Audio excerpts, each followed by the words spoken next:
Super typhoon na ang bagyong Goring at damang hagupit nito sa ilang lugar sa norte. Ilang lugar sa Cagayan ang binaha dahil sa mga pag-ulan. At mula sa Gataran, Cagayan, nakatutok live si Jasmine Gabriel Galban ng GMA Regional TV 1 North Central Luzon. Jasmine.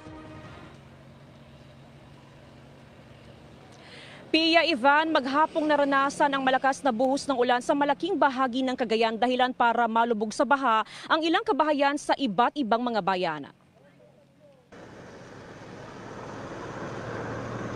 Rumagasa mula sa kabundukan ang tubig bunsod ng walang tigil na pag-ulan. Kaya sa bayan ng Gataran, nalubog ang ekta-ektaryang palayan at maisan.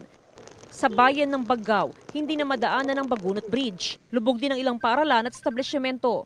Binahari ng ilang bahay sa bayan ng Lalo. Sa lakas ng ulan po, pumupunta po lahat dito. Sa loob ng bahay? Opo. Mahigit 1,000 residente sa mga bayan ng Santa Ana, Baggaw, Gonzaga, Lalo at Gataran ang inilikas, kabilang ang 20 pamilya ng Indigenous Peoples Community sa bayan ng Gonzaga. Medyo mahirap po ma'am doon sa amin kasi malakas ang doon, hangin at saka ulan. Walang kuryente sa ilang barangay sa 13 bayan. Nagkukumpuni na ang Cagayan Electric Cooperative para agad ma-restore ang kuryente. 12 noon kahapon, nagkaroon ng mga power interruption. Wala pang report so far yung Gelco 2 natin kung na-restore na o hindi ba. Namamahagi na rin ng food pack sa mga binagyo gaya sa Calayan Islands. Ramdam din ng bagyong Goring sa Isabela. Malakas ang hangin at ulan sa Burgos at Gamu. Pinadapa ang mga taniman. Tumba rin ng mga puno. Ang Ilagan City, magdamag na binayo ng malakas na ulan at hangin. Nang lumiwanag, lalo pang bumangis ang hangin. Apektado ang hanap buhay. May mga nagsara munang tindahan. May mga nag-akyat ng kanilang alagang hayop at nagtali ng bangka sa pampang. Pero may ilan pa rin ng isda sa ilog kahit ipinagbawal. Sa Aurora, inulan din ang kasiguran at dilasag mula kagabi hanggang ngayong umaga.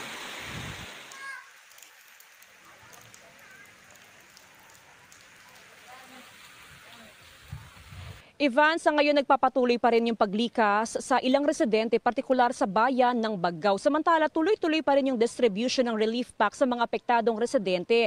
Ayon sa PDRRMO, as of 5 p.m. ay hindi na madaanan ng ilang kalsada tulay sa bayan ng Santo Niño, ganun din sa bayan ng Solana. Yan muna ang latest mula dito sa probinsya ng Cagayan. Balik sa iyo, Ivan. Ingat at maraming salamat. Jasmine Gabriel Galban ng GMA Regional TV 1 North Central Luzon. Bukod sa mga pagbaha, kabi-kabila rin ang naitalang pagguho ng lupa bunsod ng Super Typhoon Goring. At mula sa Narvacan, Ilocos Sur, nakatutok live si Ivy Hernando ng GMA Regional TV 1 North Central Luzon. Ivy? Pia, makulimlim at kalat-kalat ang ulan dito sa Narvacan, Ilocos Sur. Kaya naman, humupa na ang mga baha dulot ng bagyong Goring. Pero kabi-kabila pa rin ang mga pinsala. Oh my God. Yun lang. Nang lumaki ang ilog sa Barangay San Pedro sa Narvacan, Ilocos Sur dahil sa ulang dala ng bagyong Goring, bumagsak ang bahay sa gilid nito kahapon. Sayang ito pala. Ito. Kinagabihan, pati ang bahay ng 64 anyos na si Lola Leticia, nilamon na rin ng ilog. Noong 2015, naanod na rin ang bahay nila sa tabing dagat. Dumawat kami kadi at itulong ta. Ikitaan ta kami kadi mamatipag niya namin ma'am. Nga nasip-sipti kan. May mga financial assistance naman na ibibigay sa kanila. Pinalikas na ang ibang residenteng malapit sa ilog. Pero dagdag kalbaryo ang kalsadang naputol. Ito yung kalsadang dumudugtong dun sa kabila kung saan nakaparada yung mga sasakyan. Ayon sa MDRRMO, tinatiyang nasa 40 meters ang kinaing lupa ng ilog sa kasagsagan pa lang ng nagdaang bagyong Egay na pinalala pa ng bagyong Goring. Ang mga residente naglalakad sa dating bukid na tinambakan ng lupa. Isolated pa rin ang mga residenteng nakatira sa barangay ng Unig West, Narvacan at barangay Nagsayawan ng Santa Maria. Dahil sa pagkasira ng tulay mula nitong nagdaang bagyong Egay, sumasakay sila ng balsa para makatawid. Sa barangay Banglayan, Narvacan pa rin, may bahay na natabunan ng lupa. Wala namang napaulat na nasaktan o nasawi, pero ang ibang residente pinalilikas. Binayo rin ng malakas na ulan ang Pasukin, Ilocos Norte.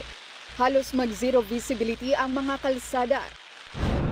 Sa Vintar, Ilocos Norte, binabantayan ang paglaki ng ilog at banta ng pagguho sa mga upland barangay, lalo't napinsala ang bayan ng Bagyong Egay.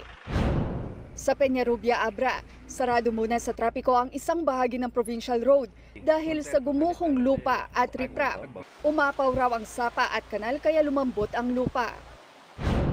Bumigay naman ang bahagi ng kalsadang ito sa Kabayan Benguet dahil sa landslide.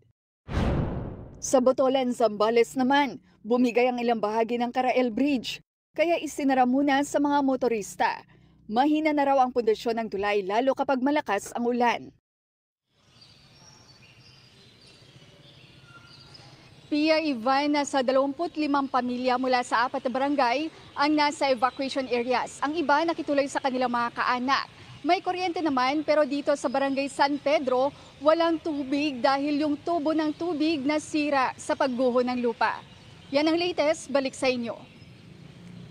Mag-ingat kayo at maraming salamat, Ivy Hernando ng GMA Regional TV, 1 North Central Luzon.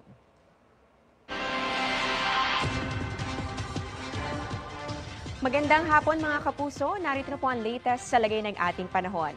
Patuloy nga nananalasa sa bansa ang Super Typhoon Goring. Ngayon po nakataas pa rin ang signal number 3 sa eastern portion ng Isabela, ganun din sa extreme northern portion ng Aurora. Habang yung signal number 2 naman, sa ilang lugar po yan sa Cagayan, Isabela, ganun din sa Aurora at Quirino. Habang signal number 1 naman sa Batanes, ganun din sa ilang bahagi pa ng northern at ng central Luzon. Kaya doble ingat sa mga kapuso natin dyan.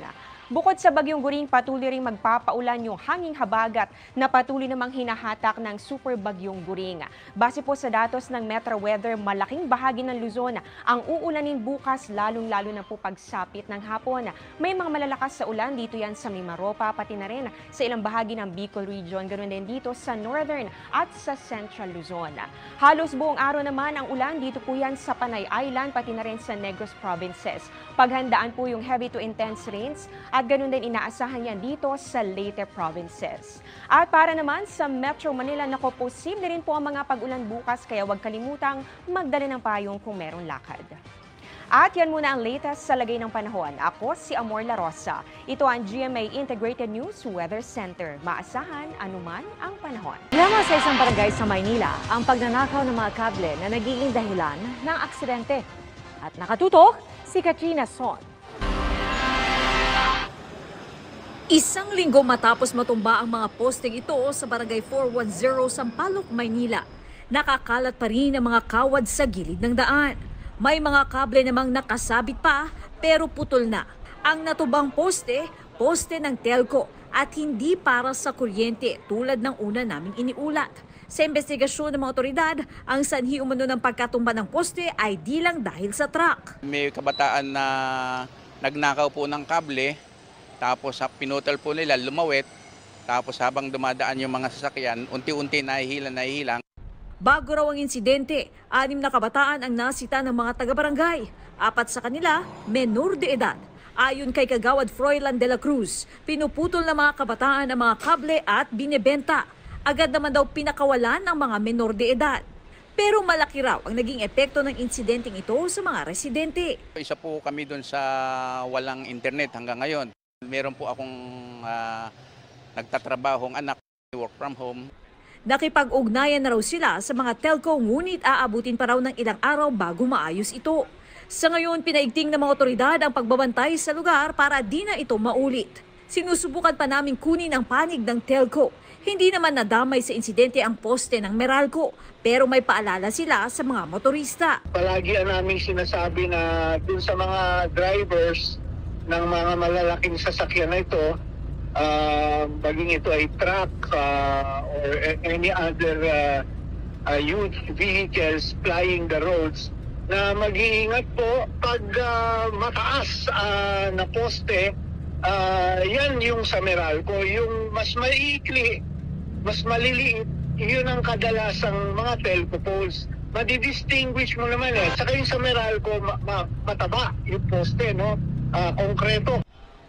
Para sa GMA Integrated News, Katrina Son, nakatutok 24 oras.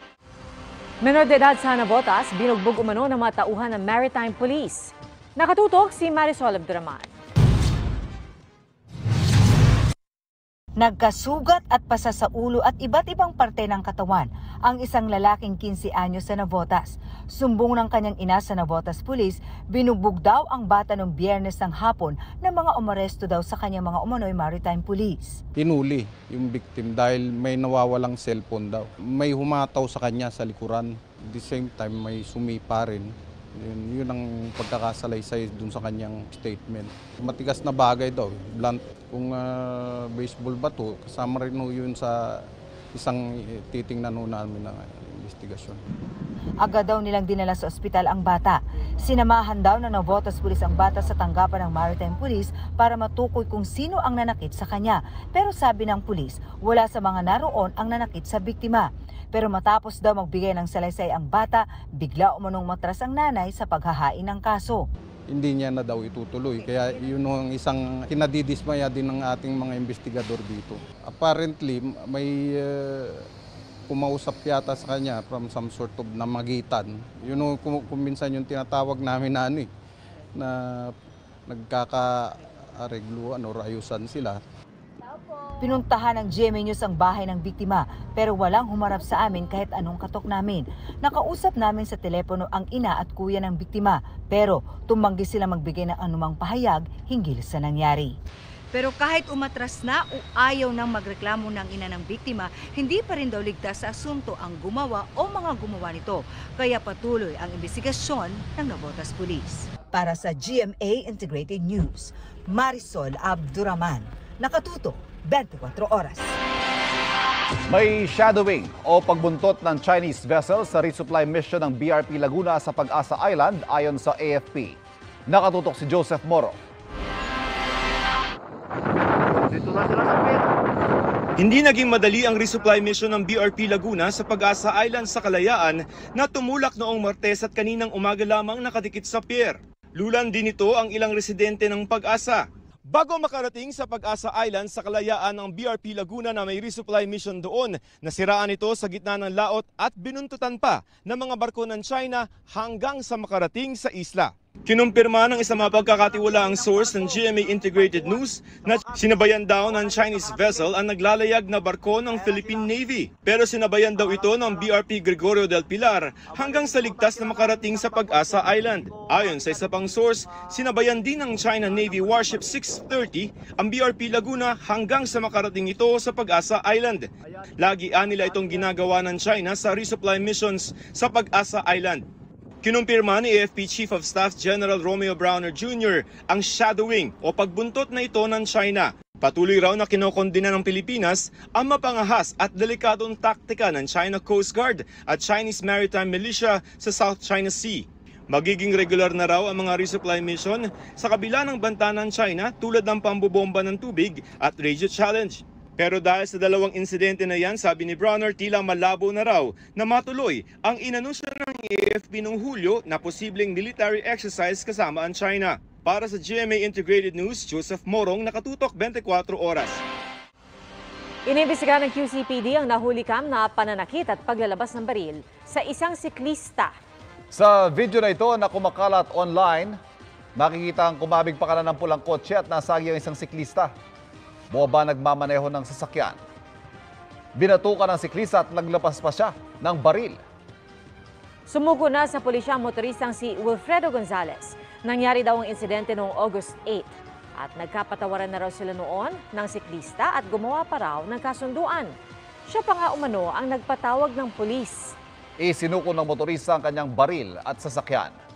Sabi ni Torre sa panayam sa DZWB, ipare-revoke nila ang license to own and possess firearms ni Gonzalez. Kinokontak na raw ng QCPD ang siklista pero hindi pa raw ito sumasagot. Marian Rivera is in her TikTokerist era. This time, umindak siya to the tune of her 2009 hit single na Sabay-Sabay Tayo. Wala pang 24 oras ay may mahigit 17 million views na ang video. Hula at request ng ilan, Marimar dance naman daw para sa next bid. And that's my chika this weekend. Ako po si Nelson Canlas.